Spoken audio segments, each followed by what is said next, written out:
Oh, hey there guys.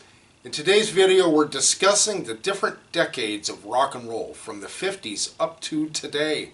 Do you have a favorite decade? Let us know. Rock and roll with rock hard riffs.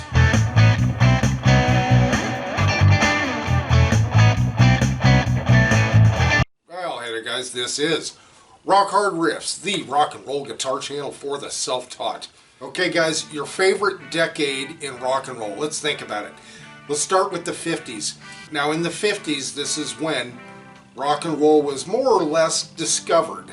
Now there were guys like Fats Domino and others who said that they've been playing that type of music down in New Orleans for years. It said that Sister Rosetta Tharpe was the first rock and roller, and Chuck Berry kind of stole his licks from her and several others, Bo Diddley's, all the rest. So the 1950s, the birth of rock and roll, was it the greatest decade? You know, rock and roll in those days was a dance craze.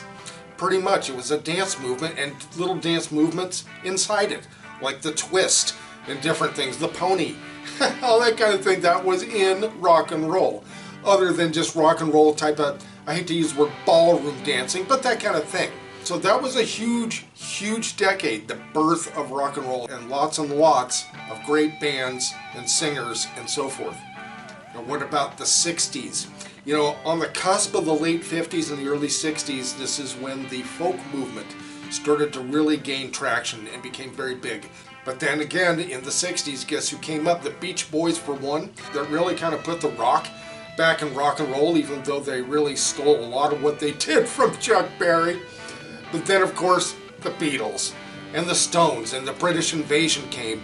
And boy, it was just an absolute revival of an already short, kind of lived rock and roll that started about the mid-50s, 54, 55-ish is when it gained exposure. So here we are now in the early 60s, 63, 64. So the 60s, a revival of the music, but not just that, an evolution, an all-out evolution, pretty much led by the Beatles and Bob Dylan. So there's the 60s, huge decade. How about the 70s?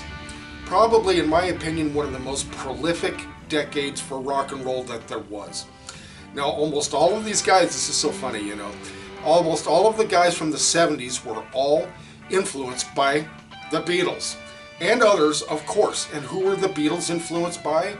Elvis and Chuck Berry and Leadbelly and so many others. So again, it all comes from the 50s. We got to keep that in mind. So does that make the 50s the greatest decade? I don't know, you tell me. But again, the 70s, just an endless list of great bands and singers. Huge, huge amount of music that came out of the 70s, and so much of it, man, just so great, so really well done. Rock and roll had really come of age, I think, in the 70s. Then came the 80s, and of course the late 70s into the 80s, again there was another cusp period, and that was kind of with punk.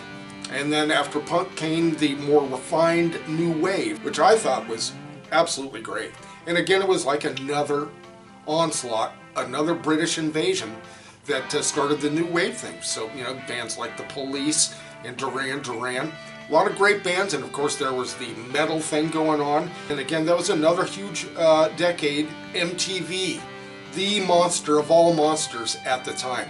I mean, we didn't even mention FM radio, album rock from the 70s, but MTV dwarfed everything. Then we enter the 90s, and grunge kind of kicks off that decade. And from there, I don't know, you tell me. What happened to rock and roll after the 90s? Was it still alive? Is it still alive? Let us know, guys. Or if you think the 2000s or the 2010s are the decade of rock and roll, let us know. But what's your favorite decade? The 50s, 60s, 70s, or 80s, or maybe even 90s? Give us your opinion, guys, in the comments. Alright, thanks so much for joining us for this video. We really appreciate it. Please subscribe if you haven't already, and we'll see you next video.